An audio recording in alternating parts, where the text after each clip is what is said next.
Hello student, welcome to success sign. तो आप लोग खुश होंगे और एंजॉय कर रहे होंगे और पढ़ाई के साथ साथ एंजॉय कर रहे होंगे। तो अब स्टार्ट करते हैं हम लोग अपने। आज हम लोगों को पढ़ना क्या है, तो जैसा कि हर संडे को क्या होता है, क्वेश्चन के बारे में डिस्कस किया जाता है ना। तो हम लोगों ने PYQ किया और कुछ क्वेश्चन भी किए। तो आज हम लोग फिर से कुछ क्वेश्चन जो है वो डिस्कस करेंगे और उसको हम लोग समझेंगे, थोड़ा सा इसके डिटेल में पढ़ेंगे। तो इससे जो है वो कौन से क्वेश्चन कैसे लिए गए हैं ये चीज़ें समझ में आएंगी। और क्या होगा कि एक बार अच्छे से रिवाइज हो जाएगा हम लोगों का। तो स्टार्ट करते हैं कि पहले क्वेश्चन से कि देखिए कि बात करते हैं कि ये बताइए जो अतिसार के रोगी को क्या दिया जाता है आहार में। अगर कोई व्यक्ति है कि जिसको अतिसार हुआ है ना, तो ऐसे व्यक्ति को आहार में क्या देते हैं? तो ऐसे व्यक्ति को आहार में क्या दिया जाता है? चावल का पानी दिया जाता है। क्या दिया जाता है? चावल का पानी ना। अतिसार के रोगी को क्या किया जाता है? क्या दिया जाता है? चावल का पानी दिया जाता है। और अतिसार के रोगी को कैसा आहार देना चाहिए? तो बात की जाए, अगर अतिसार के रोगी की बात चल रही है ना, किसकी? अतिसार। तो अतिसार के रोगी, तो देखिए इसको जो है चावल का पानी दिया जा रहा है और क्या दिया जाएगा? नरम और तरल आहार, कि जिसको वो डाइजेस्ट करने में क्या कहते हैं, उनको आसानी होगी। तो कैसा आहार दिया जाएगा? नरम और तरल आहार दिया जाएगा। नरम व तरल आहार। तो अतिसार के रोगी को नरम व तरल आहार दिया जाएगा, चावल का पानी दिया जाएगा ना। तो इस तरीके से दिया जाएगा। अब बात करते हैं, ये देखिए अतिसार के रोगी का है। अब बात करेंगे अगर पेचिस के रोगी, जो पेचिस के रोगी होंगे उनको रोगी को क्या दिया जाता है? अगर ऑप्शन में देखिए दे दिया जाए कि केवल फल दिया जाएगा ना। अगर ऑप्शन आपके सामने आ जाए केवल फल, और क्या कि सेकंड ऑप्शन क्या रहेगा कि केवल दूध रहेगा, केवल दूध रहेगा। और थर्ड ऑप्शन रहेगा कि दही चावल, दही चावल। और फोर्थ ऑप्शन क्या रहेगा कि फोर्थ ऑप्शन जो है वो रहेगा कि रोटी सब्जी। तो आप बताइए कि इनमें से क्या सही होगा? रोटी सब्जी। तो हमने क्या बात की? पेचिस के रोगी को देने की बात हो रही है। क्या केवल फल देंगे या केवल दूध देंगे या दही चावल देंगे या रोटी सब्जी देंगे? तो पेचिस के रोगी को क्या दिया जाएगा? दही चावल दिया जाएगा। और हम लोगों ने देखिए नरम और तरल आहार हम लोगों ने पढ़े हुए हैं ना, कि जो सॉफ्ट डाइट होती है, लिक्विड फूड डाइट होती है, लिक्विड डाइट होती है, सारी चीज़ें हम लोगों ने बहुत डिटेल में इसको पढ़ी हुई है। और आपके पास जो है इसमें जो है देखिए कि यूट्यूब पे ये वीडियो पड़ी हुई है, आप अगर देखना चाहें तो देख सकते हैं। तो यहाँ पर जो क्या हमने कहा कि अतिसार के रोगी को चावल का पानी व नरम तरल आहार दिया जाएगा। पेचिस के रोगी की बात हो रही है तो केवल क्या दिया जाएगा? केवल फल, दही चावल या केवल दूध या रोटी सब्जी। तो इसमें से ऑप्शन दही चावल सही हो जाएगा। अब बढ़ते हैं नेक्स्ट क्वेश्चन की तरफ।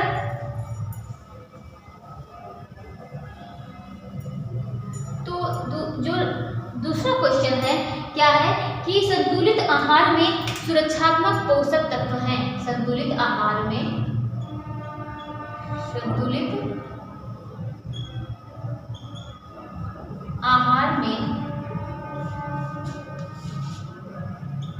सुरक्षात्मक पोषक तत्व है। तो संतुलित आहार में सुरक्षात्मक पोषक तत्व कौन कौन से हैं? ऑप्शन की बात करें तो पहला ऑप्शन है विटामिन व खनिज लवण, विटामिन व खनिज लवण। और सेकंड ऑप्शन क्या है कि प्रोटीन। और थर्ड ऑप्शन है वसा। और फोर्थ ऑप्शन है क्या? कार्बोज। तो बताइए कि इसमें से क्या सही होगा? तो संतुलित आहार में सुरक्षात्मक पोषक तत्व है क्या है? विटामिन व खनिज लवण, प्रोटीन, वसा व कार्बोज। तो क्या इसमें सही होगा? इसमें संतुलित आहार में सुरक्षात्मक पोषक तत्व क्या है कि विटामिन व खनिज लवण है ना। तो जैसे कि हम लोगों ने प्रोटीन की बात की है, तो प्रोटीन जो है इसमें देखिए ये नाइट्रोजन युक्त भोज्य पदार्थ है ना। तो ये इसमें क्या पाया जाता है? नाइट्रोजन ना। और क्या है कि प्रोटीन की बात करते हैं तो इसी प्रोटीन से हमें कितनी किलो कैलोरी ऊर्जा प्राप्त होती है? तो 4.2। और बात करते हैं फैट की, तो फैट की 9.2 किलो कैलोरी ऊर्जा प्राप्त होती है, और कार्बोज की तो इससे कितनी एनर्जी प्राप्त होती है 4.2 ना। इसके और इसमें क्या है, इसके हम लोगों ने 3 पार्ट इस तरीके से इसके पढ़े हैं। कौन? मोनोसेकेराइड, डाइसेकेराइड, सेकेराइड और क्या? पॉलीसेकेराइड,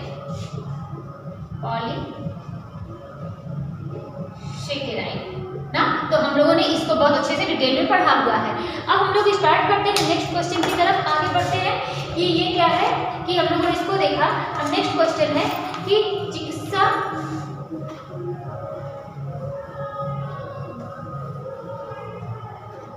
चिकित्सा के आहार को चिकित्सा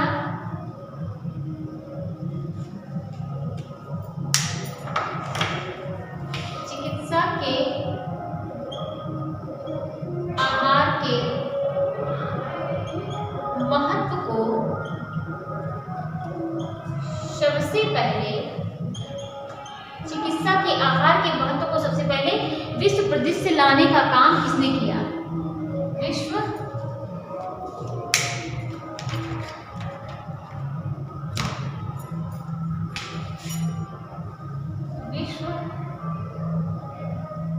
परिदृश्य लाने का काम किसने किया? के महत्व को सबसे पहले विश्व प्रसिद्ध लाने का काम किसने किया? तो यहाँ पर ऑप्शन देखते हैं, फ्लोरेंस विलियम, क्या फ्लोरेंस विलियम, और सेकंड ऑप्शन क्या है कि फ्लोरेंस नाइटिंगेल, फ्लोरेंस नाइटिंगेल, और थर्ड ऑप्शन क्या है कि फ्लोरेंस नाइटिंगेल, और थर्ड ऑप्शन है विलियम नाइटिंगेल, विलियम नाइटिंगेल। तो बात की जाती है कि इसमें से अगर आप यहाँ पर कोई नहीं, तो इसमें से ऑप्शन क्या सही होगा कि चिकित्सा के आहार के महत्व को सबसे पहले विश्व प्रसिद्ध लाने का काम किसने किया था? फ्लोरेंस नाइटिंगेल ने। किसने? फ्लोरेंस नाइटिंगेल ने। अब बढ़ते हैं जैसे कि नेक्स्ट क्वेश्चन की तरफ।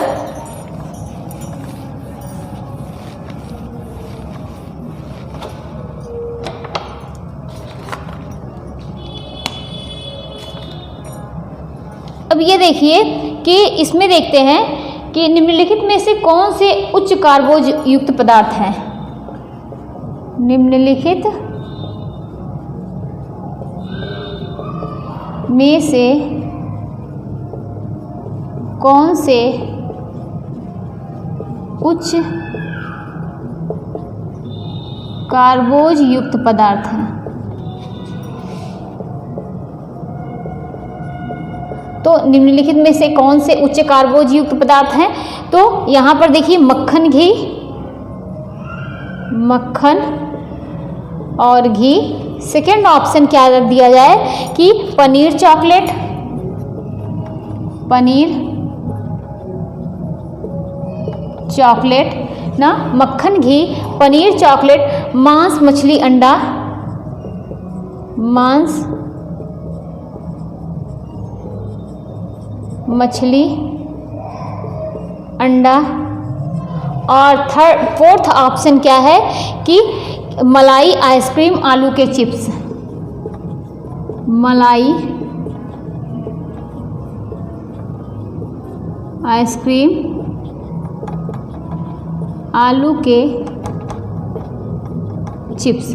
तो देखिए मक्खन, घी, पनीर, चॉकलेट, मांस, मछली, अंडा, मलाई, आइसक्रीम, आलू के चिप्स।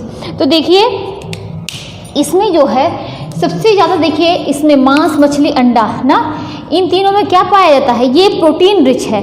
क्या है कि ये प्रोटीन रिच है ना, ये इसमें प्रोटीन ज़्यादा पाई जाती है, ज़्यादा पाई जाती है।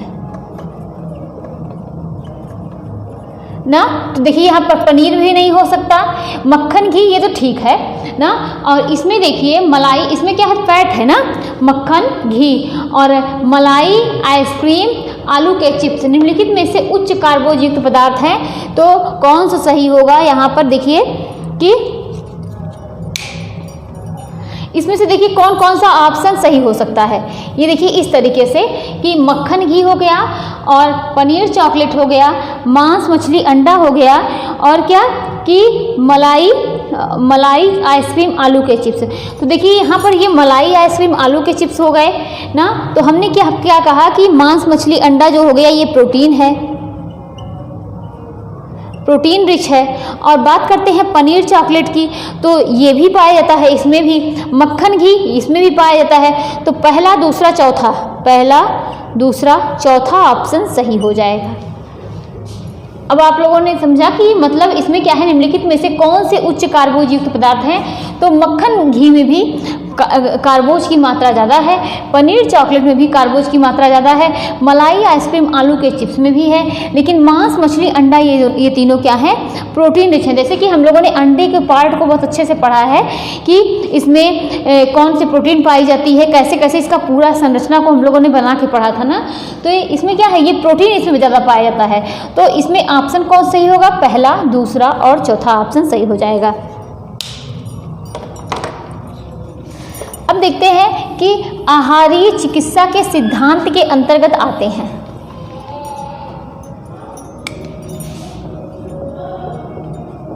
आहारीय चिकित्सा के सिद्धांत के अंतर्गत आते हैं। तो आहारीय चिकित्सा के सिद्धांत के अंतर्गत आते हैं चिकित्सकों को रोगी की आर्थिक स्थिति,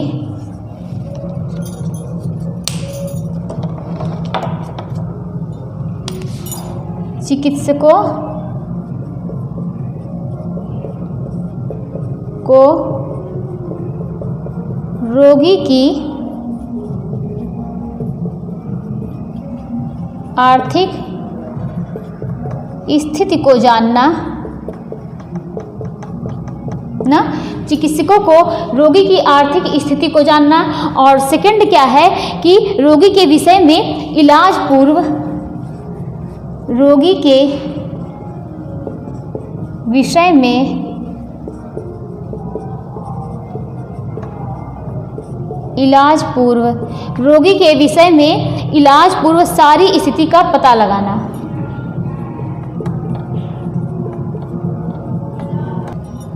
तो रोगी के विषय में इलाज पूर्व सारी स्थिति का पता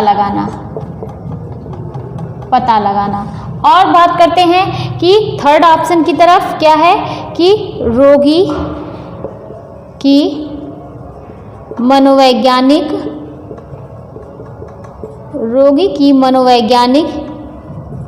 स्थिति की जानकारी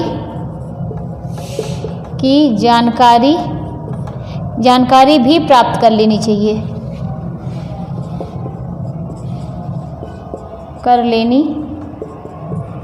चाहिए। और चौथा ऑप्शन क्या होगा कि सभी ना।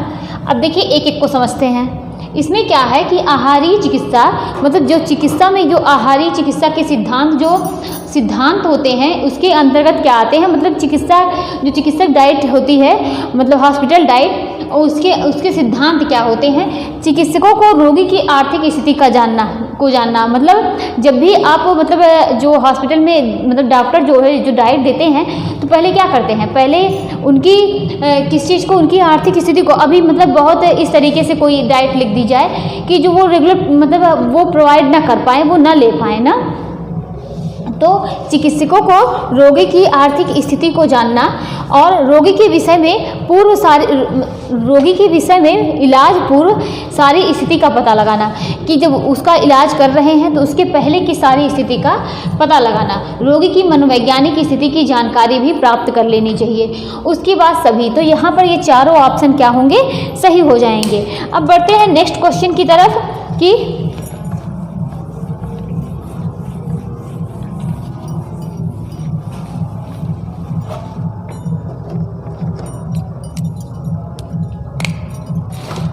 चिकित्सीय भोजन तैयार करने के संदर्भ में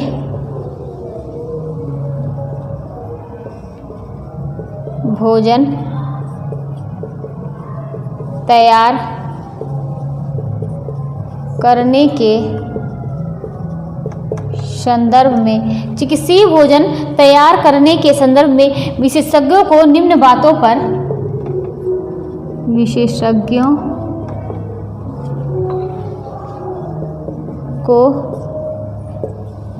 बातों पर ध्यान देना चाहिए।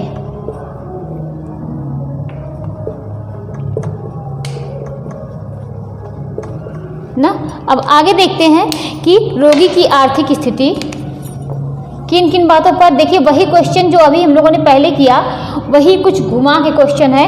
रोगी की आर्थिक स्थिति,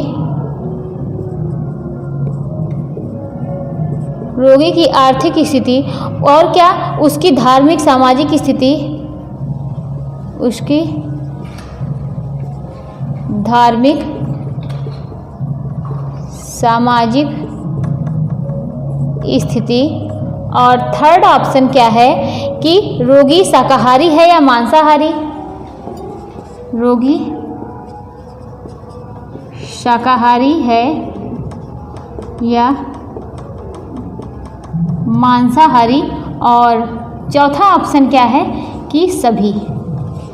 तो बताइए कि जैसे कि रोगी की आर्थिक स्थिति, ये भी सही हो जाएगा। उसकी धार्मिक, मतलब वो उसकी धार्मिक और सामाजिक स्थिति क्या है, तो ये भी क्या है यहाँ पर, ये भी सही हो जाएगा। रोगी शाकाहारी है या मांसाहारी, मतलब कोई चिकित्सक अगर डाइट, मतलब भोजन, मतलब उसको किसी रोगी को अगर डाइट लिख रहे हैं, तो या तो ऐसे डाइट मतलब बता रहे हैं, तो कौन सी डाइट उसमें देंगे। क्या अगर मतलब ये नहीं जानेंगे कि जो जिसको हम डाइट ये बता रहे हैं वो शाकाहारी है या मांसाहारी। और मतलब अगर वो मांसाहारी है तो शाकाहारी लिख दिया जाए। मतलब वो क्या खाता है, शाकाहारी है या मांसाहारी है, या कि मतलब दोनों, ये दोनों खा सकते हैं। तो मतलब क्या उसकी क्या है, हर चीज़ों को पता लगा के उसके बाद क्या करते हैं कि डाइट प्लान की जाती है। डाइट को मतलब डाइट को लिखा जाता है, डाइट के लिए कहा जाता है कि इस तरीके की डाइट, या एक तरीके से बोल सकते हैं कि डाइट दी जाती है। तो यहाँ पर कौन सा ऑप्शन सही हो जाएगा, चौथा ऑप्शन जो है वो सही हो जाएगा। अब आगे देखते हैं आमाशय।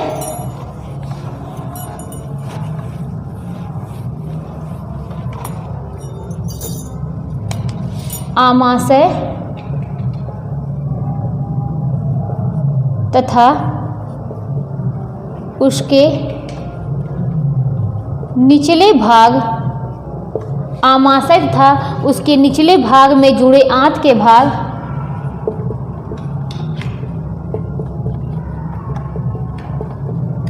आंत के भाग, आमाशय तथा उसके निचले भाग में जुड़े आंत के भाग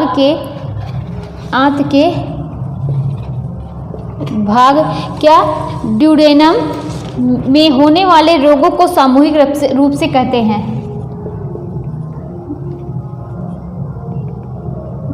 ड्यूडेनम में होने वाले रोग को सामूहिक रूप से कहते हैं। तो आमाशय था उसके निचले भाग में जुड़े आंत के भाग को, आंत के भाग के ड्यूडेनम में होने वाले रोग को सामूहिक रूप से कहते हैं। क्या कहते हैं यहाँ पर, पहला ऑप्शन क्या है कि पेप्टिक अल्सर, और दूसरा क्या है कि पीलिया। आप लिख दीजिए तो क्या होगा, पेप्टिक अल्सर,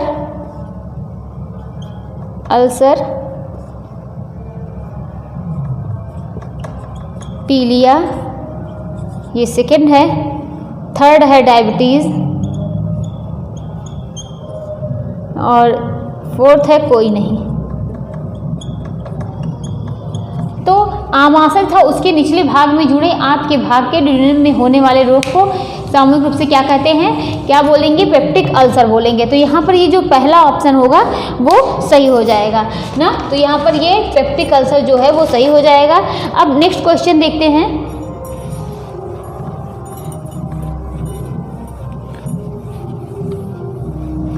नेक्स्ट क्वेश्चन क्या है कि निम्नलिखित में से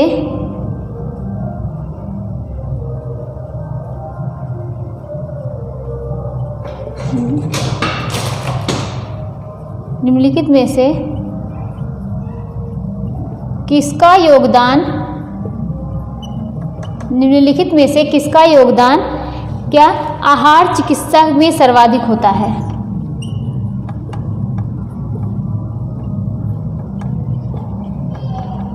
चिकित्सा में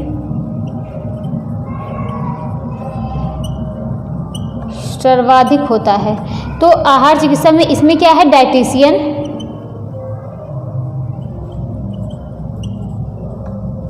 सेकंड ऑप्शन क्या है कि परिचारिका,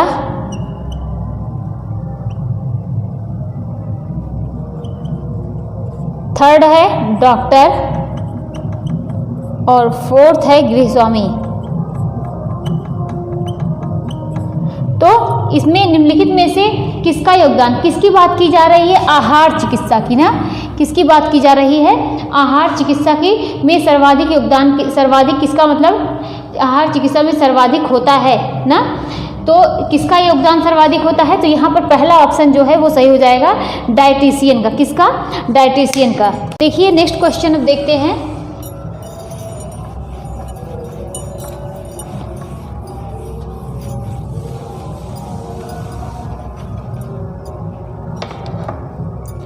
तो कब्ज को दूर करने के लिए देखिए अब इसमें कि कौन सा ऑप्शन सही है।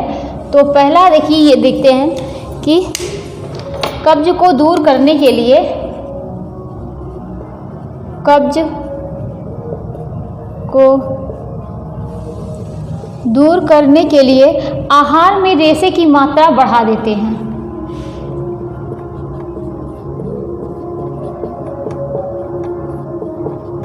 आहार में रेशे की मात्रा बढ़ा देते हैं। तो कब्ज को दूर करने के लिए आहार में रेशे की मात्रा बढ़ा देते हैं। अब सेकंड क्या है कि उच्च रक्तचाप एवं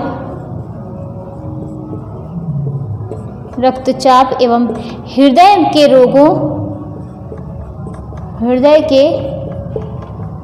रोगों, उच्च रक्तचाप एवं हृदय के रोगों में सोडियम क्या है कि अधिक सोडियम की मात्रा अधिक देनी चाहिए। हृदय के रोगों में सोडियम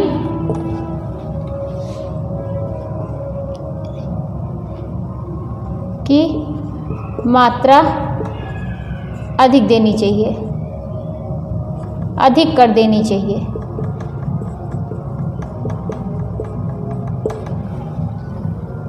तो इसमें क्या है कि उच्च रक्तचाप एवं हृदय के रोगी में क्या सोडियम ना, सोडियम की मात्रा क्या है कि अधिक कर देनी चाहिए। तो देखिए यहाँ पर पहले देखते हैं कि कब्ज को दूर करने के लिए आहार में रेशे की, तो इसको हम लोगों ने पढ़ा है कि कब्ज के रोगी को क्या दिया जाता है कि उनके डाइट में क्या दे देना चाहिए कि फाइबर की मात्रा को बढ़ा देना चाहिए। ये फाइबर क्या करता है, आंतों की सफाई करता है ना, जिसमें रेशा बहुत ज़्यादा हो उसमें क्या है, मतलब आप इस तरीके से समझ सकते हैं कि ये क्या करता है कि ये झाड़ू लगाने का काम करता है, आंतों की सफाई करता है। इसमें किसी प्रकार कोई मतलब बिल्कुल भी क्या ऊर्जा नहीं पाई जाती है, लेकिन ये हमारे शरीर के लिए क्या होता है, फाइबर बहुत ज़रूरी होता है क्योंकि ये क्या करता है, आंतों की सफाई करता है। और मतलब इसीलिए अगर कब्ज की दिक्कत है तो रेशे की मात्रा क्या करते हैं, बढ़ा देते हैं। तो ये ऑप्शन क्या हो जाएगा, सही हो जाएगा। अब बात करते हैं नेक्स्ट क्वेश्चन, नेक्स्ट ऑप्शन की तरफ। उच्च रक्तचाप एवं हृदय के रोगी में सोडियम की मात्रा अधिक कर देनी चाहिए। तो ये सोडियम की मात्रा अधिक नहीं कर देनी चाहिए, सोडियम की मात्रा क्या करनी चाहिए कि कम कर देनी चाहिए ना, सोडियम की मात्रा को कम कर देना चाहिए। अब आगे देखते हैं।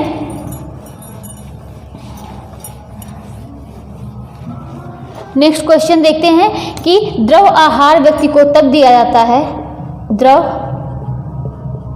आहार व्यक्ति को तब दिया जाता है, द्रव आहार व्यक्ति को तब दिया जाता है जब व्यक्ति ठोस आहार को सहन करने में असमर्थ हो।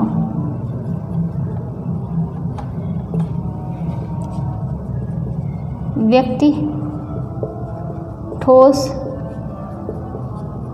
आहार सहन करने में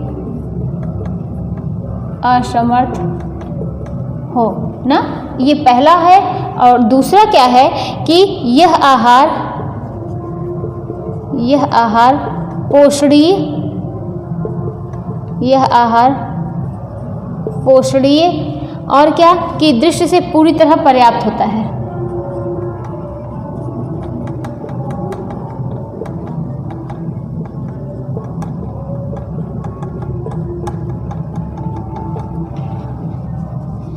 तो यह आहार क्या है, पोषणीय दृष्टि से। किस आहार की बात हो रही है, द्रव आहार की बात हो रही है ना। तो द्रव आहार व्यक्ति को तब दिया जाता है जब व्यक्ति ठोस आहार को सहन करने में क्या होता है कि असमर्थ होता है। तो देखिए ये बात सही है कि द्रव आहार व्यक्ति को तभी दिया जाएगा जब व्यक्ति क्या करेगा कि ठोस आहार नहीं ले पाएगा। मान लीजिए उसके आंत में मतलब किसी तरीके का घाव हो, या उसको लूज मोशन हो रहा हो ना, उसको या पेचिस हो, तो ये सब क्या उसको ठोस आहार दे सकते हैं? नहीं। तो उसको क्या करेंगे, ठोस आहार नहीं देंगे। तो व्यक्ति को तब मतलब ये आहार देना चाहिए, द्रव आहार व्यक्ति को तब दिया जाता है जब व्यक्ति ठोस आहार सहन करने में क्या होता है कि असमर्थ होता है। तो यहाँ पर ये बात सही है कि व्यक्ति को द्रव आहार तभी देंगे जब वो ठोस आहार नहीं ले पाएगा। आँख में घाव हो या अब डायरिया हो, या जैसे कि हम लोगों ने पढ़ा था ना कि और क्या अतिसार का रोगी हो ना, अल्सर का रोगी हो, तो मतलब इस तरीके का ठोस आहार नहीं देंगे। या अब देखिए अल्सर में क्या है कि मसाले तो भोजन नहीं दिया जाता है। तो द्रव आहार व्यक्ति को तब दिया जाता है जब व्यक्ति ठोस आहार नहीं सहन करने में असमर्थ होता। तो ये सही हो जाएगा। अब बात की जा रही द्रव आहार, क्या द्रव आहार पोषणीय दृष्टि से पूरी तरह पर्याप्त होता है ना? तो क्या है, ये गलत हो जाएगा। नहीं, द्रव आहार किसकी कि पोषणीय दृष्टि से क्या होता है, पूरी तरह पर्याप्त नहीं होता है। अब आगे बढ़ते हैं।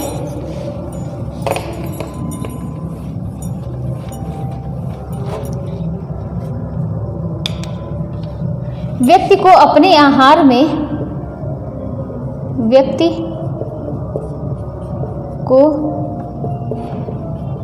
अपने आहार में क्या बीटा कैरोटीन, व्यक्ति को अपने आहार में बीटा कैरोटीन नामक पोषक तत्व पर्याप्त नामक पोषक तत्व पर्याप्त पोषक तत्व क्या है कि बीटा कैरोटीन नामक पोषक तत्व प्राप्त करना होगा तो उसे लेना होगा। पोषक तत्व प्राप्त करना होगा तो उसे लेना होगा। तो यहाँ बात की जा रही है कि व्यक्ति को अगर अपने आहार में बीटा कैरोटीन नामक पोषक तत्व प्राप्त करना है तो उसे आहार में क्या लेना होगा। तो ये अब देखते हैं कि बीटा कैरोटीन अगर प्राप्त होगा करना होगा तो उसे आहार में क्या लेना होगा कि सर्दी में गाजर, गर्मी में कद्दू, गर्मी में आम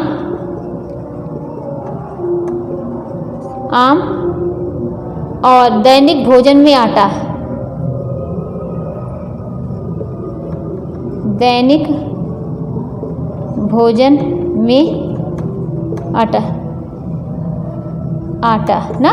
तो अब गर्मी में आम, सर्दी में क्या है कि सर्दी में गाजर और गर्मी में कद्दू, गर्मी में आम। तो ये क्या है, ये तीनों क्या है कि तीनों लेने होंगे, मतलब ये तीनों ऑप्शन सही हो जाएंगे, ये गलत होगा। अब देखिए हम लोग पहले बीटा कैरोटीन बात करते हैं, बीटा कैरोटीन की। तो जो बीटा कैरोटीन है ना, ये विटामिन ए का क्या है, पूर्वगामी रूप है। बीटा कैरोटीन के बारे में देखते हैं कि बीटा कैरोटीन जो है ये विटामिन ए का पूर्वगामी रूप है। और विटामिन ए जो है वो हम डायरेक्ट नहीं खाते हैं, विटामिन ए हम डायरेक्ट नहीं खाते हैं। तो बीटा कैरोटीन किसका पूर्वगामी रूप है, विटामिन ए का, विटामिन ए का क्या है, पूर्वगामी रूप है ना, पूर्वगामी रूप है। अब बात करते हैं तो विटामिन ए क्या है, हम डायरेक्ट नहीं खाते हैं, विटामिन ए हम सीधे नहीं खाते। तो आखिर विटामिन ए जो हम सीधे खाते नहीं हैं तो हम उसको किस रूप में लेते हैं कि जाके वो विटामिन ए में कन्वर्ट हो जाता है। तो उसको जो हम लेते हैं तो बीटा कैरोटीन के रूप में लेते हैं, यानी कैरोटीन के रूप में लेते हैं। तो विटामिन ए का पूर्वगामी रूप है, विटामिन ए हम सीधे नहीं खाते हैं, तो हम सीधे नहीं खाते, हम क्या आहार में बीटा कैरोटीन लेते हैं, बीटा कैरोटीन लेते हैं। तो हम आहार में क्या करते हैं, बीटा कैरोटीन लेते हैं, जो यकृत में जाकर जो क्या करता है कि हम लोग पा गई। तो हम क्या करते हैं कि बीटा कैरोटीन विटामिन ए का किसका पूर्वगामी रूप है, और विटामिन ए हम सीधे नहीं खाते। यह आहार में क्या हम जब मतलब हम विटामिन ए, अगर आप बात करते हैं कि क्या हम विटामिन ए लेते हैं तो नहीं, तो ये हम लोग क्या खाते हैं, हम लोग बीटा कैरोटीन लेते हैं। और बीटा कैरोटीन जो है वो कहाँ जाकर विटामिन ए में बदलता है, तो ये यकृत में। तो हम क्या करते हैं कि हम आहार में बीटा कैरोटीन लेते हैं, जो कहाँ, जो यकृत में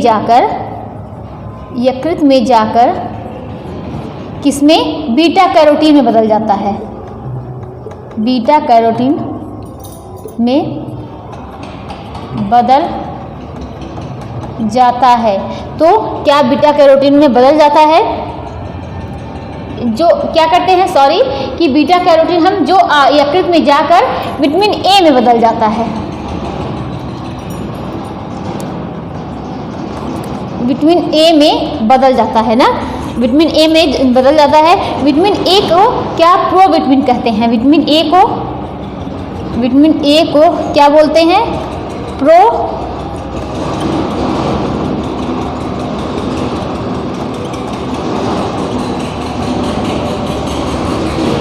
अब ये प्रोविटामिन क्या है, इसके बारे में समझते हैं कि प्रोविटामिन एक ऐसा विटामिन है, प्रोविटामिन एक ऐसा विटामिन है जिसे हम अपने वास्तविक रूप में न खाकर, अपने वास्तविक रूप में न खाकर किसी पूर्वगामी रूप में, किसी पूर्वगामी रूप में खा रहे होते हैं या खाते हैं ना। और जब ये खा लेने पर और इसे खा लेने पर रासायनिक अभिक्रिया होकर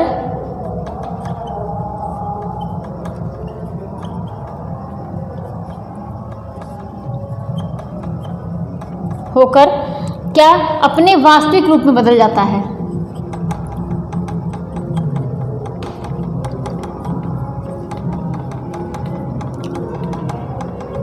बदल जाता है। तो हम लोगों ने क्या समझा, देखिए बीटा कैरोटीन क्या है कि विटामिन ए का पूर्वगामी रूप है, जिसे हम क्या करते हैं कि जब भी हम विटामिन मतलब अगर हम बात की जाए क्या हम विटामिन ए आहार में लेते हैं, तो नहीं, हम आहार में क्या लेते हैं, बीटा कैरोटीन लेते हैं ना।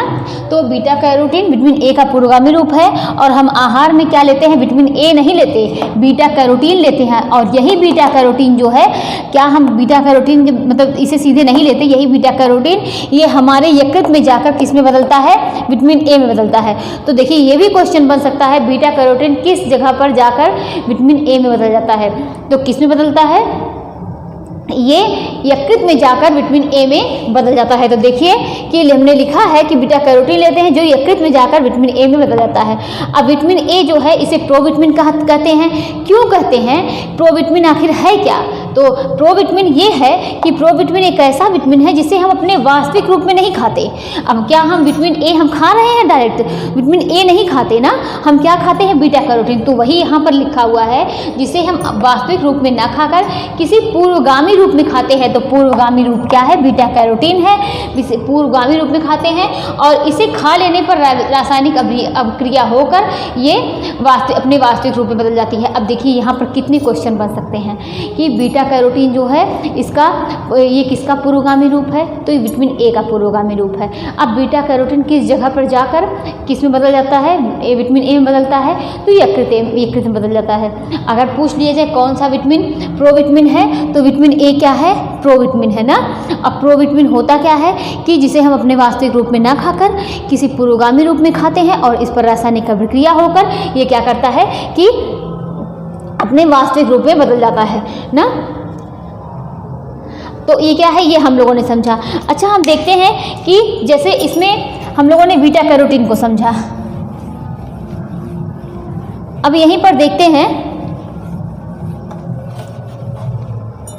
अब जो विटामिन B3 है ये भी क्या है, ये ट्रिप्टोफैन है, मतलब विटामिन B3 है, ये भी क्या है, ये भी मतलब ये भी क्या है, प्रोविटामिन है। कैसे कि देखिए ट्रिप्टोफैन जो होता है, ट्रिप्टोफैन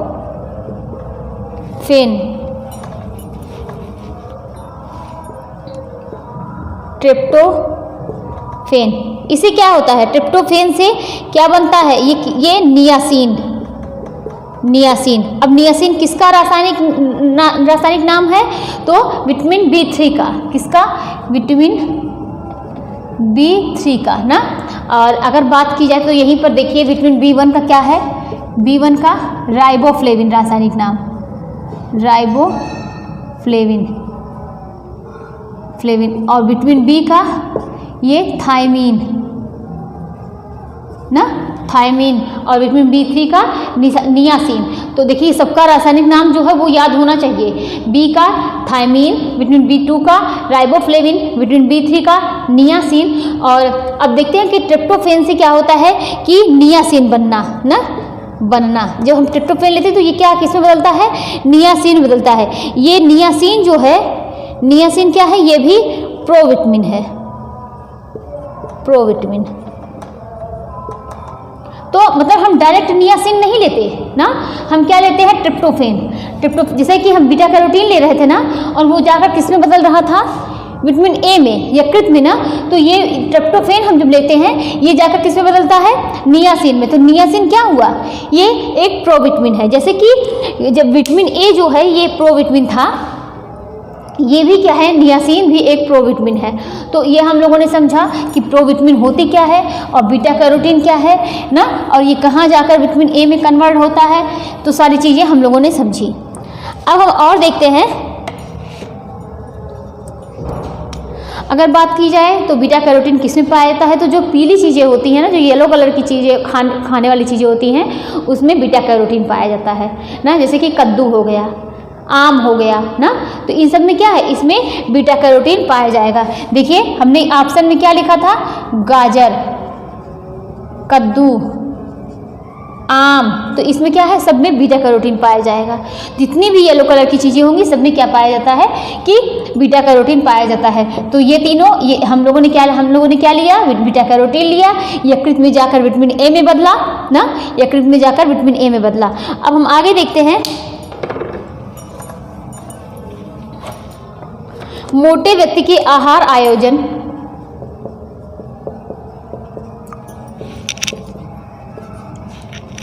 मोटे व्यक्ति के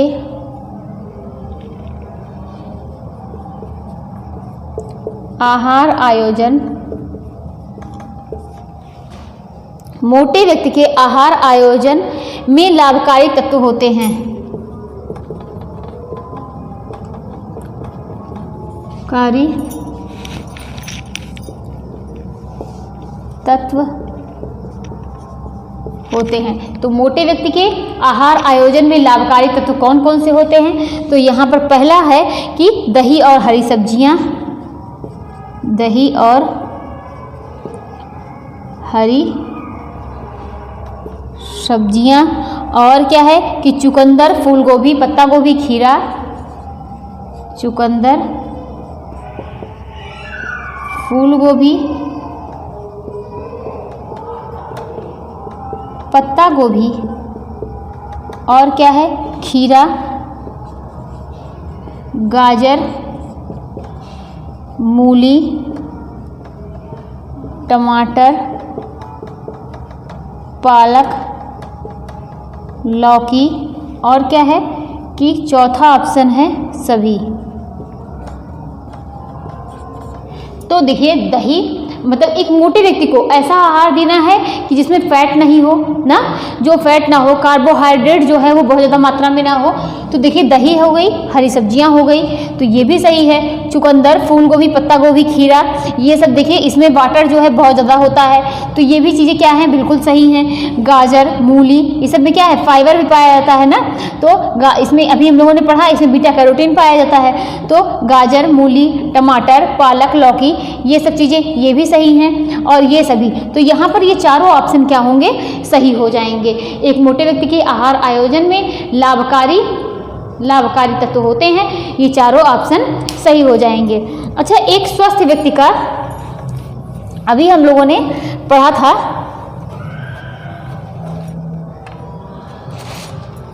तो हमने क्या देखा था कि अगर अभी हम लोगों ने इसके पहले जो क्लास ली थी हम लोगों की ये संडे को, तो हम लोगों ने क्या देखा था कि एक स्वस्थ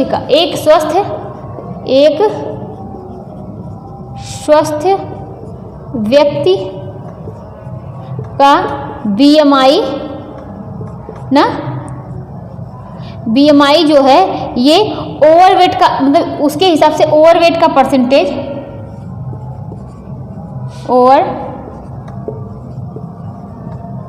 ओवरवेट का परसेंट सामान्य से कितना ज़्यादा होगा 20% ज़्यादा होगा, परसेंट सामान्य से कितना 20% ज़्यादा होगा। और बात करते हैं यहाँ पर ओबेसिटी की, ओबेसिटी का परसेंटेज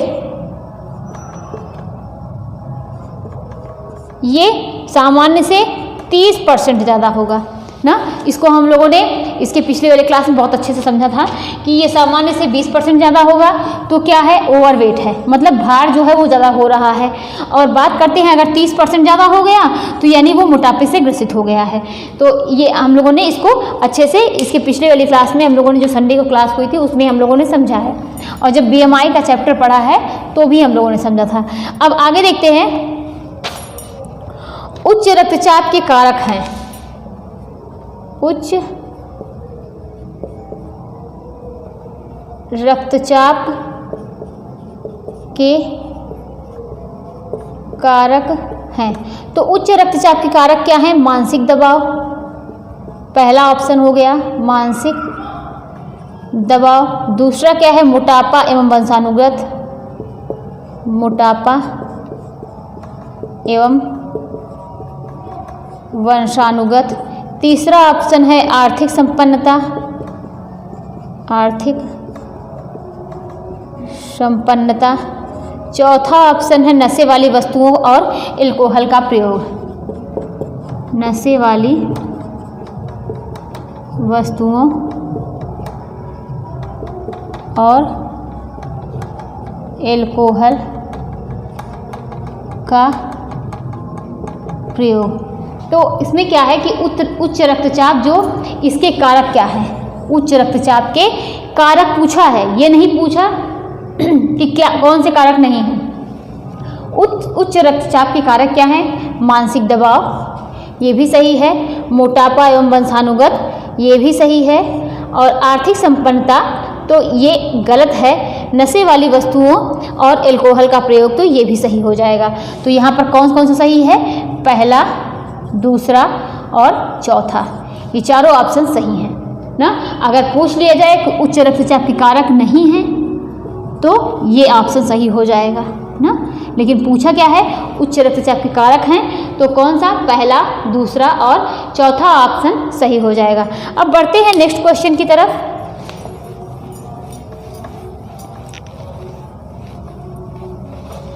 निम्न कथनों पर विचार कीजिए। निम्न कथनों पर विचार कीजिए। अब निम्न कथनों पर विचार कीजिए, तो देखिए कौन कौन से, पहला जो है वो कथन क्या है कि इंसुलिन की कमी से मधुमेह, इंसुलिन की कमी से मधुमेह, इंसुलिन की कमी से मधुमेह क्या होता है कि मधुमेह मेलाइटस होता है। मेलाइटस होता है, तो इंसुलिन की कमी से मधुमेह मेलाइटस होता है। और जो मधुमेह होने का प्रमुख कारण है, जो मधुमेह होने का प्रमुख कारण है। अब दूसरा ऑप्शन क्या है कि इंसुलिन कार्बोज तथा वसा प्रोटीन का निर्माण करता है। इंसुलिन कार्बोज तथा, तो इंसुलिन कार्बोज वसा किसका? प्रोटीन का निर्माण करता है। प्रोटीन का निर्माण करता है।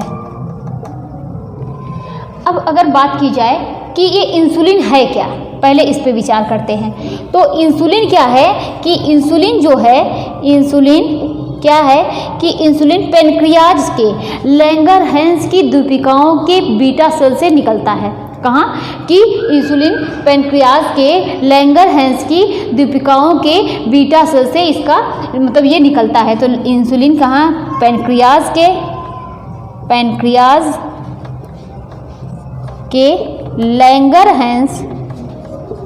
लैंगरहैंस दीपिकाओं के बीटा सेल से क्या होता है कि निकलता है, सेल से निकलता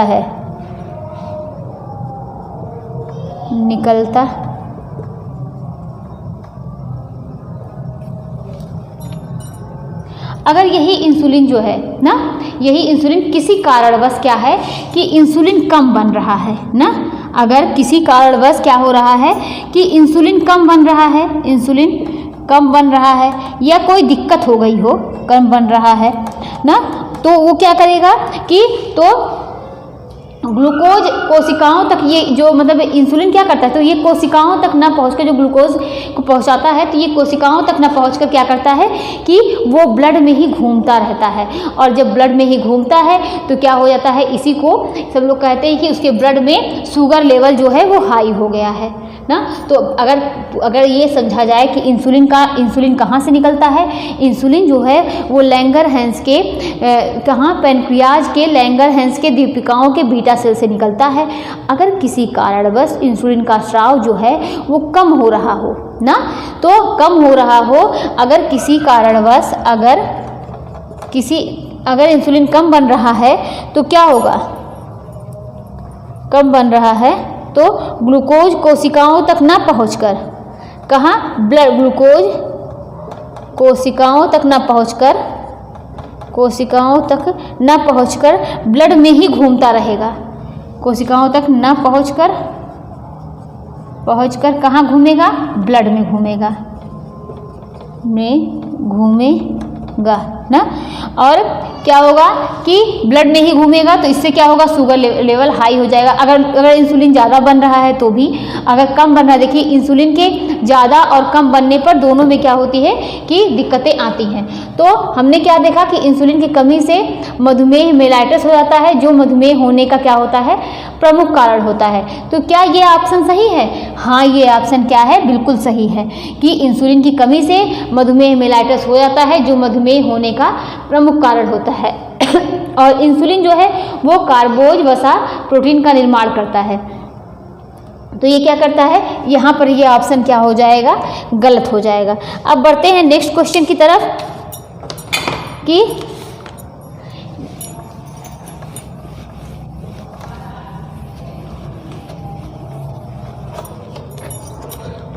ब्लेंड आहार की विशेषता है, किसका, ब्लेंड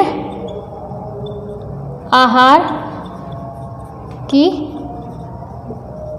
विशेषता है।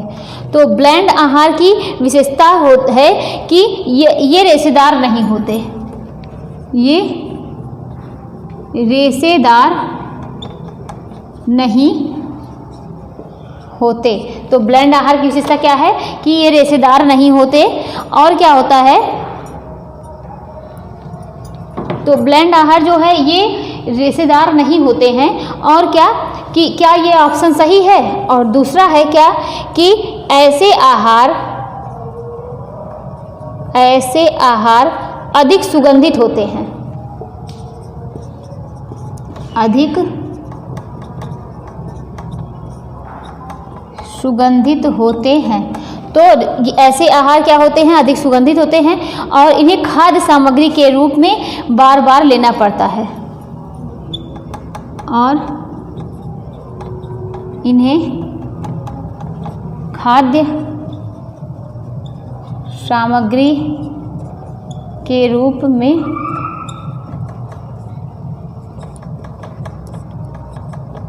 लेना पड़ता है। तो ये क्या है कि हमने क्या देखा कि यहाँ पर आप मान लीजिए पहला है, ये दूसरा। अब इसमें से कौन सा सही है? क्या दोनों सही हैं? क्या इसमें से सिर्फ पहला सही है या सिर्फ दूसरा सही है? मतलब इस तरीके का क्वेश्चन है। तो ये ब्लेंड आहार होता क्या है ना, ब्लेंड आहार की विशेषता क्या है, ये रेशेदार नहीं होते, ऐसे आहार अधिक सुगंधित होते हैं, और इन्हें खाद्य सामग्री के रूप में बार बार लेना पड़ता है। तो अब बात करते हैं कि ब्लेंड आहार। तो पहले देखिए इसको समझ लेते हैं कि ऐसा आहार जिसमें रेशा ना हो ना। तो यानी अगर ब्लेंड आहार क्या है, ब्लेंड डाइट ऐसी डाइट है कि जिसमें रेशा जो है वो फाइबर जो होता है वो नहीं होगा। तो यहाँ पर ये ऑप्शन सही हो जाएगा। ऐसा आहार अधिक सुगंधित होता है, इन्हें खाद्य सामग्री के रूप में बार बार लेना पड़ता है। तो ये क्या होंगे, गलत हो जाएंगे। तो ये दूसरा ऑप्शन क्या होगा, गलत हो जाएगा। अब आगे देखते हैं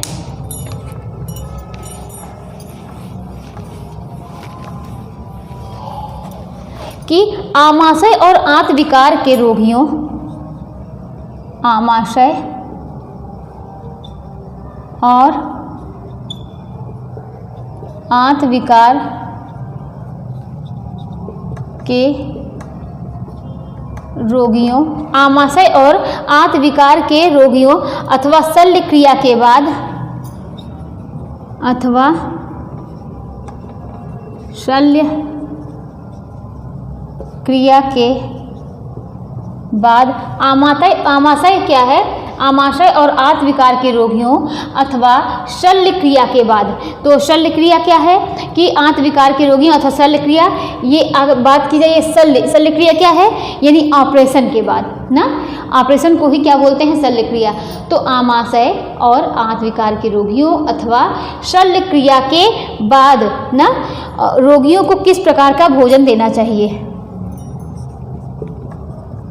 रोगियों को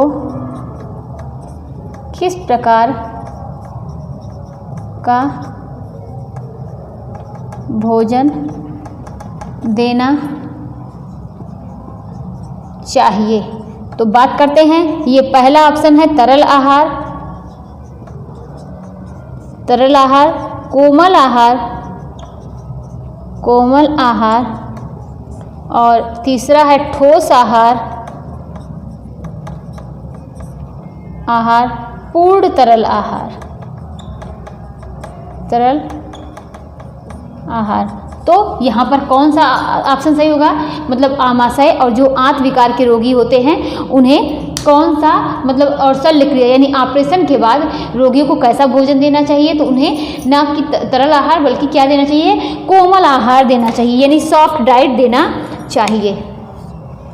ये दूसरा ऑप्शन सही हो गया। अब आगे बढ़ते हैं नेक्स्ट क्वेश्चन की तरफ।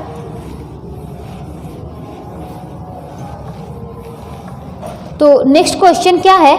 बुखार प्रभावित व्यक्ति को ठोस आहार कम मात्रा में देना चाहिए? बुखार प्रभावित व्यक्ति को ठोस आहार कम मात्रा में देना चाहिए ना। तो बुखार प्रभावित व्यक्ति को ठोस आहार क्या करना चाहिए? कम मात्रा में देनी चाहिए। आहार की योजना बनाते समय, ये पहला है। दूसरा, आहार की योजना बनाते समय, आहार की योजना बनाते समय कम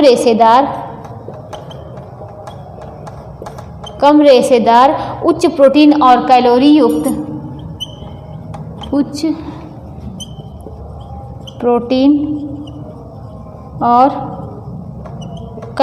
युक्त भोजन शामिल करना चाहिए। कैलोरी युक्त भोजन शामिल करना चाहिए। तो ये क्या कौन सा ऑप्शन सही हो गया? तो बुखार प्रभावित वाले जो बुखार जिसको फीवर है व्यक्ति को ठोस आहार कम मात्रा में देनी चाहिए, क्या ये सही है? मतलब ये ऐसे क्वेश्चन है कि पहला सही है, दूसरा सही है, या दोनों सही हैं, या दोनों गलत हैं, तो इस तरीके का। तो क्या ये पहला सही है कि बुखार प्रभावित व्यक्ति को ठोस आहार क्या करना चाहिए कि कम मात्रा में देना चाहिए? तो ये बिल्कुल सही है ना। अब बात करते हैं कि आहार की योजना बनाते समय कम रेशेदार उच्च प्रोटीन, मतलब फाइबर जो है वो कम हो, क्योंकि उस समय जो है बुखार है तो सारी चीज़ें क्या है आंत वगैरह कमज़ोर हुई हैं, तो जिससे क्या है उनको क्या करना चाहिए कि कम रेशेदार भोजन देना चाहिए और उच्च प्रोटीन और कैलोरी युक्त भोजन को क्या करना चाहिए कि शामिल करना चाहिए। तो यहाँ पर ये दोनों ऑप्शन क्या होंगे? सही हो जाएंगे। अब बढ़ते हैं नेक्स्ट क्वेश्चन की तरफ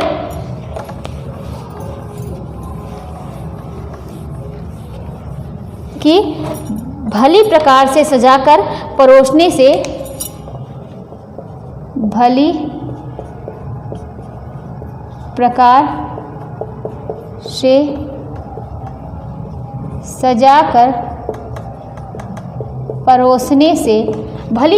सजाकर परोसने से साधारण खाद्य पदार्थ भी लगते हैं।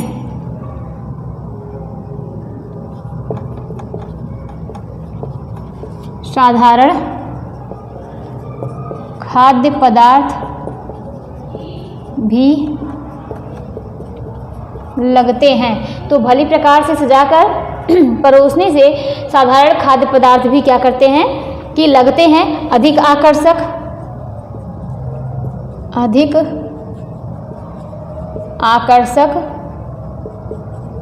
और क्या दूसरा है कि अधिक क्षुधावर्धक, अधिक आकर्षक, अधिक क्षुधावर्धक। ए और बी दोनों, ए और बी दोनों। और क्या कि चौथा ऑप्शन है कि अधिक आकर्षक, केवल ए। तो बताइए यहाँ पर कौन सा ऑप्शन सही होगा कि भली प्रकार से, जब आप सजावट मतलब एक तरीके से अच्छे आप थाली को अच्छे से सजा लीजिए, उसके बाद परोसने से जो साधारण खाद्य पदार्थ भी क्या होते हैं कि लगते हैं, तो क्या अधिक आकर्षक लगते हैं? तो ये तो बिल्कुल सही है ना। और क्षुधावर्धक, अभी आपको भूख ना लगी हो तो भी क्या होती है कि आपको खाने की इच्छा होगी। अगर वही देखिए अच्छे से सजावट की हुई है ना सजावट करके अगर वही खाने को अगर मतलब खाने को परोसा गया है या आप अच्छे से सजावट करके उसको डेकोरेट करके आप किसी को खाना सामने दीजिए तो देखिए खाने की इच्छा बढ़ जाती है। लेकिन अगर वहीं पर आप दाल चावल सब्जी रोटी सब एक ही मिलाकर और गंदगी से बनाइए तो वो खाने की इच्छा भी रहेगी तो क्या होगी, मर जाएगी। तो यहाँ पर ये दोनों ऑप्शन सही हो जाएंगे, यानी ए और बी दोनों सही हो जाते हैं। तो देखिए अगर आप इसके मतलब देखना चाहते हैं कि तो जो हमारे खाने की ललक और बढ़ाने में क्या मतलब किस चीज़ का बहुत महत्व होता है, तो जो हमारे खाने की ललक को बढ़ाए और सूप ना उसे क्या कहते हैं कि उसे सेपेटाइज़र बोलते हैं। क्या बोलते हैं उसे?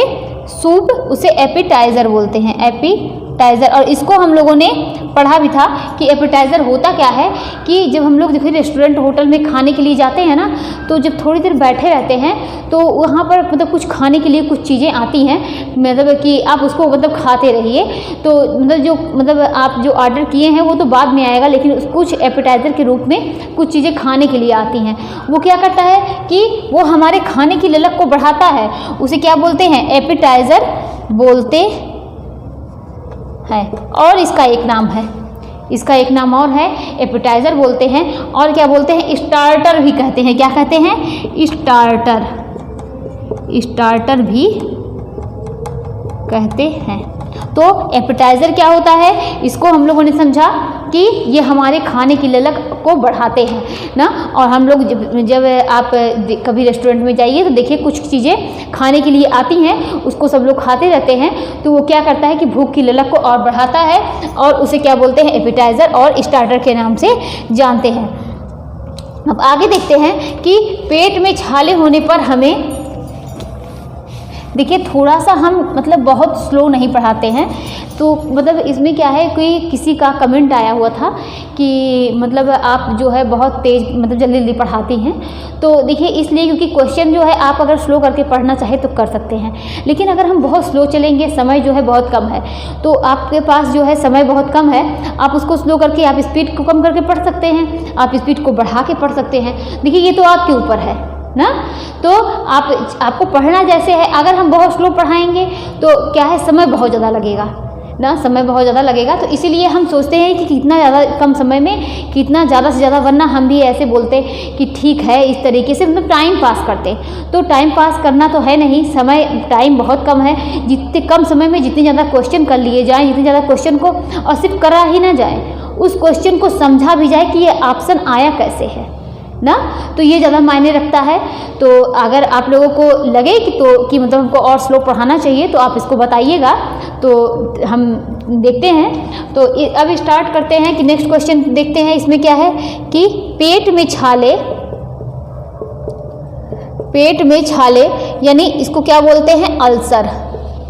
पेट में छाले अल्सर होने पर भी हमें इनका कम प्रयोग करना चाहिए, होने पर भी हमें इनका, अब किसका कम प्रयोग करना चाहिए? कम प्रयोग करना चाहिए, कम प्रयोग करना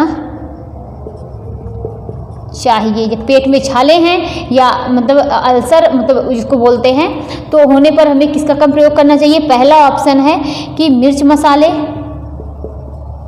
मसाले, दूसरा ऑप्शन है रेशेदार भोजन, तीसरा ऑप्शन है दोनों। तो इसमें से बताइए कि पेट में छाले होने पर हमें क्या चीज़ें जो है उनका प्रयोग कम कर देना चाहिए? तो मिर्च मसाले जो हैं वो कम करने चाहिए, वो घाव को क्या करेंगे और बढ़ाएंगे। रेशेदार भोजन भी जो क्या करना चाहिए? कम कर देना चाहिए ना। तो ये दोनों क्या होंगे? दोनों ऑप्शन सही हो जाएंगे। तो यहाँ पर हमने ये समझा। अब आगे देखते हैं कि रक्त नलिकाएं जो हृदय को रक्त लाती हैं, जो क्या करती हैं कि रक्त नलिकाएं जो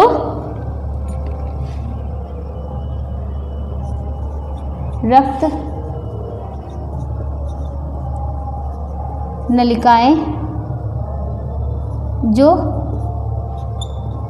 हृदय तक रक्त को लाती हैं, रक्त लाती हैं ना।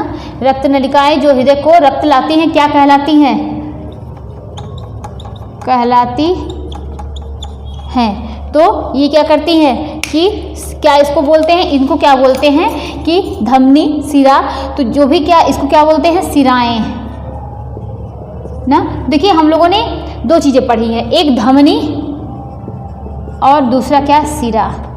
यहीं पर एक हम लोग ट्रिक के अनुसार, अब इसमें इस तरीके से भी क्वेश्चन बन सकता है कि कहाँ पर किसमें शुद्ध रक्त बहता है, या धमनी में शुद्ध रक्त बहता है या सिरा में शुद्ध रक्त बहता है। तो बात की जाए तो किसमें, देखिए ध से धनी ना, ध से, यही ट्रिक के अनुसार आप पढ़ सकते हैं, इसको समझ सकते हैं। ये मतलब इस तरीके से आप सेट करेंगे तो आपको याद रहेगा कि ध से धमनी ना, ध से धनी। तो ध से क्या हो गया कि धनी, तो धनी में क्या है कि शुद्ध रक्त बहता है, शुद्ध रक्त। और सिरा में क्या बहता है कि अशुद्ध रक्त, अशुद्ध रक्त। अब आगे देखते हैं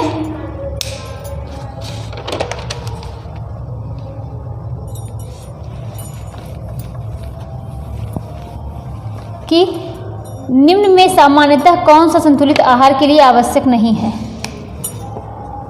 निम्न में सामान्यतः कौन सा संतुलित आहार के लिए आवश्यक नहीं है। तो कौन सा नहीं है कि फल व सब्जी, फल व सब्जी, सलाद, दालें, चाय। बात की गई है यहाँ पर नहीं है ना, तो यहाँ पर ये सबको ऑप्शन, ये चीज़, ये क्वेश्चन सबको आ रही होंगी कि निम्नलिखित में से क्या संतुलित आहार के लिए आवश्यक नहीं है, क्या नहीं है? चाय नहीं है ना, चाय नहीं है। आगे देखते हैं कि कौन सा कथन सही है, कौन सा कथन सही है, कौन सा कथन सही है। अब कौन सा कथन सही है? रेशे कब्ज को दूर करने में सहायक होते हैं, रेशे कब्ज को दूर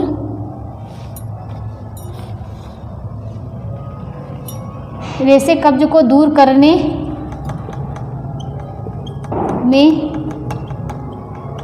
सहायक होते हैं, और रेशे पाचन में सहायक होते हैं, रेशे पाचन में सहायक होते हैं। और क्या होता है कि रेशे पाचन में सहायक होते हैं, और क्या? रेशे पोषण में सहायक होते हैं, रेशे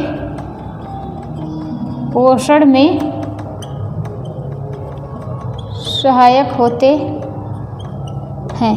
तो रेशे क्या? रेशे कब्ज को दूर करने में सहायक होते हैं, रेशे पाचन में सहायक होते हैं, और रेशे पोषण में सहायक होते हैं कि, और रेशे जो है वो पोषण में सहायक होते हैं। और यहाँ पर ऑप्शन क्या है कि आपका बी और सी दोनों, बी तथा सी। तो क्या मतलब इसमें बताइए कि कौन सही होगा। देखिए रेशे जो है वो पाचन में सहायक नहीं, किसमें क्या होते हैं कि रेशे कब्ज को दूर करने में क्या होते हैं कि सहायक होते हैं ना। रेशे क्या करते हैं कि अगर व्यक्ति को कब्ज की दिक्कत है तो फाइबर युक्त डाइट लेनी चाहिए, आहार में फाइबर की मात्रा को क्या करना चाहिए? बढ़ा देना चाहिए। अब आगे नेक्स्ट क्वेश्चन देखते हैं।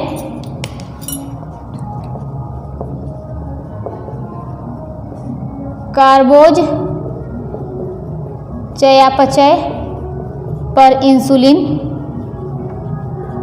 कार्बोज चयापचय पर इंसुलिन का प्रमुख प्रभाव,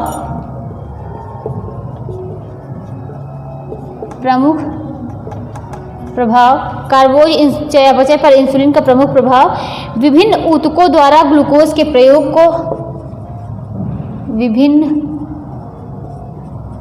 ऊतकों द्वारा ग्लूकोज के विभिन्न ऊतकों द्वारा ग्लूकोज के प्रयोग को क्या करते हैं कि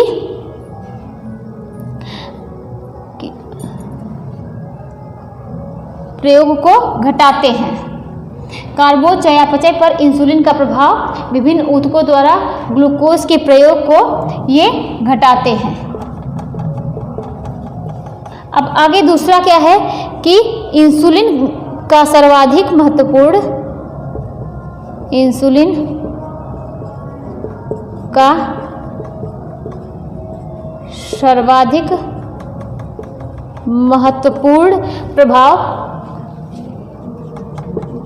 प्रभाव ग्लाइकोजन निर्माण की दर को घटाना है।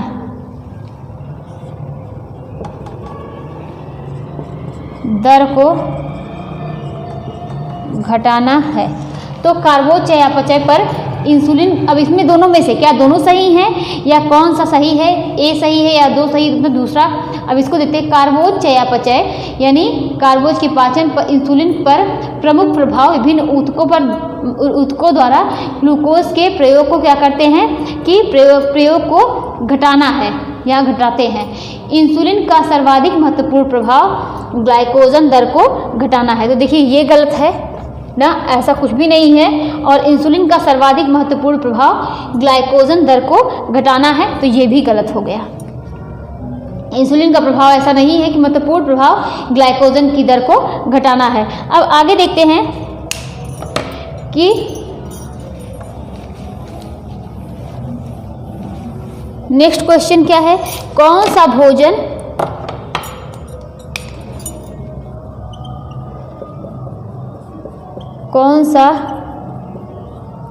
भोजन या भोजनों का संयोजन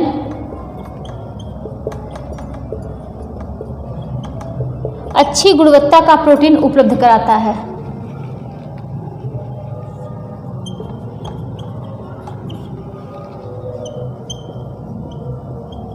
गुणवत्ता का प्रोटीन उपलब्ध कराता है। तो कौन सा भोजन या भोजनों का संयोजन अच्छी गुणवत्ता का प्रोटीन उपलब्ध कराता है। अब ये देखिए, मतलब अच्छी गुणवत्ता की प्रोटीन किससे प्राप्त होती है, इसको देखते हैं। ये पहला ऑप्शन क्या है कि अंडे, दूसरा ऑप्शन क्या है दालें और भूरा चावल, और तीसरा है कच्ची मछली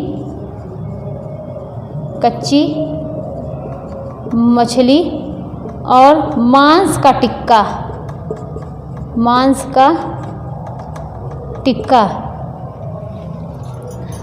अब क्या है कि कच्ची मछली और मांस का टिक्का ना, तो अंडे, दूसरा है दालें और भूरा चावल, कच्ची मछली और मांस का टिक्का, और चौथा है सभी। बात की गई है क्या, संयोजन की ना। कौन सा भोजन या भोजनों का संयोजन, मतलब दो चीज़ों को मिलाकर, और हम लोग जानते हैं खिचड़ी इसका सबसे बेस्ट होता है कि बहुत उसमें जो प्रोटीन होते हैं वो अच्छे होते हैं, क्योंकि दालों में कुछ प्रोटीन नहीं पाए जाते हैं, और जब आप खिचड़ी मिलाकर बनाते हैं तो ये एक अच्छा ही प्रोटीन का उदाहरण, एक एग्जाम्पल हो जाता है। तो ये क्या है यहाँ पर, कौन सा ऑप्शन सही हो जाएगा, दूसरा, दालें और भूरा चावल। यानी कि दो चीज़ों को आपस में मिलाना क्या कहलाता है कि संयोजन कहलाता है। अब आगे देखते हैं नेक्स्ट क्वेश्चन कि वह भोजन जो एक पोषणीय दृष्टिकोण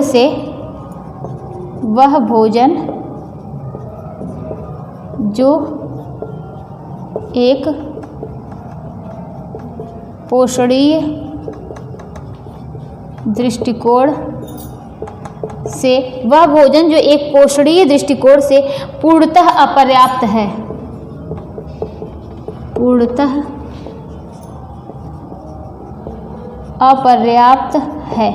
तो वह भोजन जो एक पोषणीय दृष्टिकोण से क्या है कि पूर्णतः अपर्याप्त है।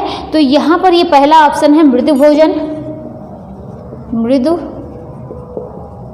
भोजन, दूसरा है अस्पष्ट द्रव भोजन, तीसरा है पूर्ण द्रव भोजन, द्रव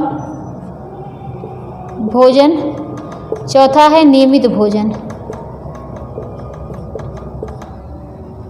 भोजन तो बात की गई है वह भोजन एक पोषणीय दृष्टि से पूर्णतः अपर्याप्त है।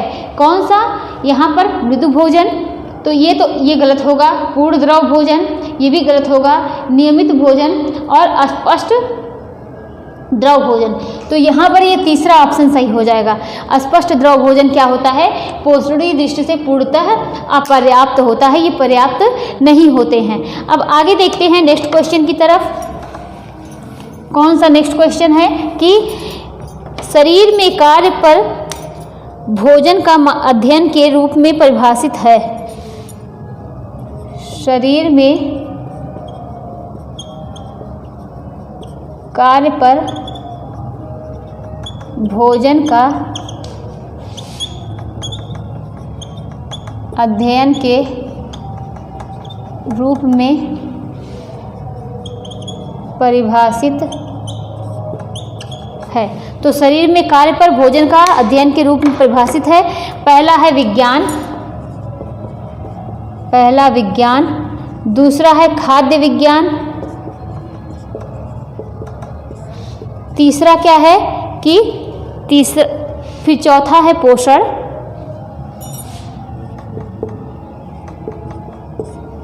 फिर ये तीसरा पोषण है, फिर चौथा क्या है? सभी। तो ये देखिए क्या है कि शरीर में कार्य पर भोजन का अध्ययन के रूप में परिभाषित है। शरीर में कार्य करने पर भोजन का अध्ययन के रूप में परिभाषित है विज्ञान, खाद्य विज्ञान, पोषण, सभी, या कोई, मतलब इसमें जो भी चौथा ऑप्शन इसको आप हटाइए, लेकिन इन तीनों में से क्या सही होगा? तो शरीर में कार्य पर भोजन के अध्ययन के रूप में परिभाषित क्या है? न विज्ञान है न खाद्य विज्ञान है। क्या सही है? यहाँ पर पोषण जो है वो सही हो जाएगा। आगे बढ़ते हैं कि भोजन के गैर पोषणीय घटक हैं। भोजन के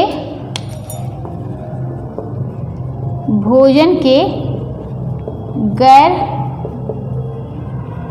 पोषणीय घटक हैं। तो भोजन के गैर पोषणीय घटक कौन कौन से हैं? तो यहाँ पर देखते हैं कि पहला है रेशा यानी फाइबर, रेशे, या इसे क्या बोलते हैं? इसे रफेज भी बोलते हैं। क्या बोलते हैं? रफेज भी बोलते हैं। और दूसरा है जल, और तीसरा है कि वर्ण या यौगिक, और चौथा ऑप्शन क्या है कि इसमें से सभी। तो देखिए बात करते हैं भोजन के गैर पोषणीय घटक हैं रेशे, मतलब जिससे हमें पोषण नहीं प्राप्त होता है। तो ये क्या है? रेशे या रफेज से या रेशे से, फाइबर से हमें पोषण नहीं प्राप्त होता है, जल से भी नहीं प्राप्त होता है, वर्ण या यौगिक से नहीं प्राप्त होता है। तो यहाँ पर ये तीनों ऑप्शन सही हो जाएंगे, यानी जो मतलब कि चौथा ऑप्शन है ये सही हो जाएगा। आगे बढ़ते हैं नेक्स्ट क्वेश्चन की तरफ कि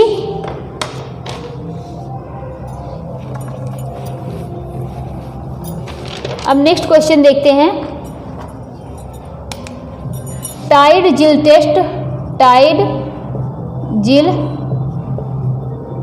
टेस्ट निम्न में से किससे संबंधित है? निम्न में से किससे संबंधित है? तो टाइड जिल टेस्ट निम्न में से किससे संबंधित है? भोजन का ज्ञानेंद्रिय मूल्यांकन, भोजन का ज्ञानेंद्रिय मूल्यांकन। बात करते हैं दूसरे कि भोजन के प्रोटीन का अनुमान, जो भोजन के प्रोटीन का अनुमान, और भोजन में वसा का अनुमान, भोजन में वसा का अनुमान, और चौथा क्या है? तीसरा हो गया, चौथा कोई नहीं। तो बात करते हैं टाइडजियल टेस्ट की। निम्न में से ये जो टाइडजियल टेस्ट होता है ये किससे संबंधित होता है? तो देखिए जो टाइडजियल टेस्ट होता है ना, ये किससे संबंधित होता है? ये ज्ञानेंद्रिय टेस्ट से संबंधित होता है। क्या करता है कि ये एक प्रकार का क्या होता है? ज्ञानेंद्रिय टेस्ट होता है। हमारे ज्ञानेंद्रिय टेस्ट करते हैं ये कौन? टाइडजियल टेस्ट। तो भोजन का ज्ञानेंद्रिय मूल्यांकन यही सही हो जाएगा। आगे देखते हैं कि पौष्टिकता की बढ़ोतरी से होने वाली 2 बीमारी, मतलब अगर हमारे शरीर में न्यूट्रिएंट्स जो होते हैं वो ज़्यादा हो गए तो कौन सी बीमारी हो सकती है? अब ये देखिए ये ऑप्शन वाइज होगा ना। पौष्टिकता की बढ़ोतरी से होने वाली 2 बीमारी। अब पौष्टिकता की बढ़ोतरी से कौन सी बीमारी होगी? एक फ्लोरोसिस और क्या? मोटापा। पहला ऑप्शन ले लेते हैं कि फ्लोरोसिस और क्या? मोटापा। अब दूसरे ऑप्शन की बात करते हैं कि दूसरा ऑप्शन होता है ग्वाइटर और मोटापा। ग्वाइटर, अब ये जानते ही हैं कि ये ग्वाइटर क्या है? ये आयोडीन की कमी से होता है ना, तो ये तो गलत हो जाएगा। ग्वाइटर और क्या? मोटापा। तो आप तो मतलब समझ गए कि ये जो है पौष्टिकता की बढ़ोतरी से होने वाली 2 बीमारी कौन सी? फ्लोरोसिस और मोटापा, ग्वाइटर और मोटापा। अब बात करते हैं तीसरे ऑप्शन की तरफ, फ्लोरोसिस और ग्वाइटर। फ्लोरोसिस और ग्वाइटर और फ्लोरोसिस और कैरेटिनिज्म। फ्लोरोसिस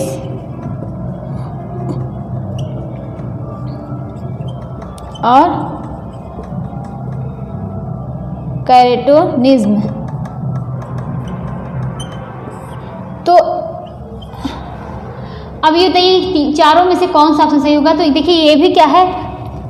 किसके? आयोडीन की कमी से होता है ना, तो ये क्या हो गया? गलत हो गया।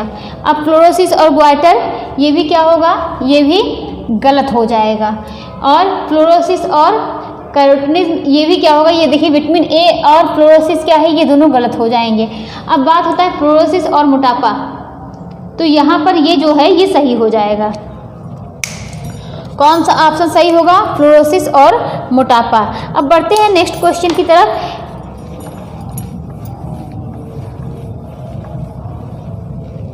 क्या है कि इम्यूनोग्लोबुलिन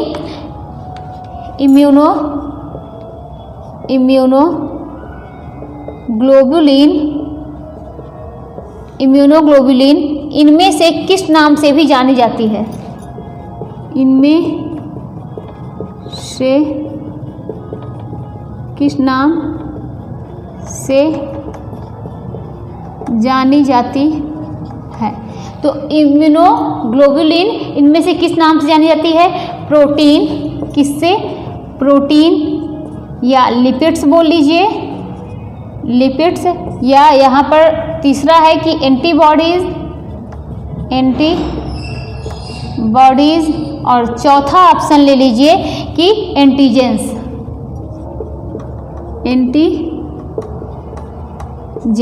तो यहाँ पर कौन सा ऑप्शन सही होगा? जो इम्यूनोग्लोबुलिन होते हैं इनमें से किस नाम से जानी जाती है? ये एंटीबॉडीज़ के नाम से जानी जाती है। किससे? एंटीबॉडीज़ के नाम से जानी जाती है। अब बढ़ते हैं नेक्स्ट क्वेश्चन की तरफ कि शरीर में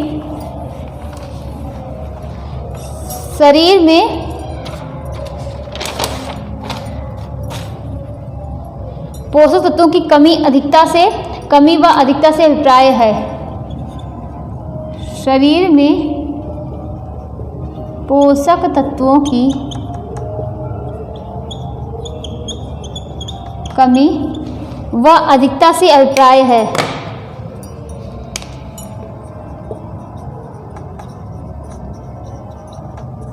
अधिकता से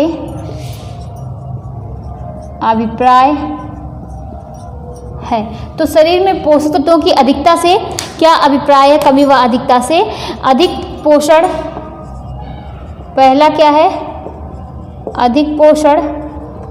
तो देखिए यहाँ बात की गई है कमी व अधिकता से ना, तो अधिक पोषण तो नहीं होगा। फिर दूसरा क्या है कुपोषण,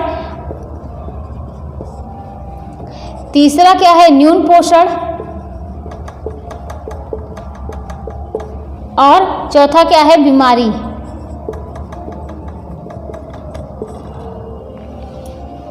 तो शरीर में पोषक तत्वों की कमी व अधिकता से अभिप्राय क्या है कि देखिए कुपोषण, और हमने पढ़ा है कुपोषण कैसे होता है, ये जो है ये अतिपोषण भी मतलब कमी से भी होता है और अधिकता से भी होता है ना, तो ये दो होते हैं। कुपोषण जो है अगर कमी से भी कोई बीमारी हुई तो भी उसे कुपोषित कहा जाएगा, अगर किसी पोषक तत्व की अधिकता हो गई तो भी व्यक्ति क्या होगा कि कुपोषित कहा जाएगा। देखिए कि कुपोषित वो व्यक्ति नहीं है कि जो हमारे शरीर में जितनी पोषक तत्वों की मात्रा जितनी होनी चाहिए उतनी ही रहे, ना उससे अधिक हो ना ही उससे कम हो, दोनों ही स्थितियाँ क्या होती हैं कुपोषण की होती हैं ना।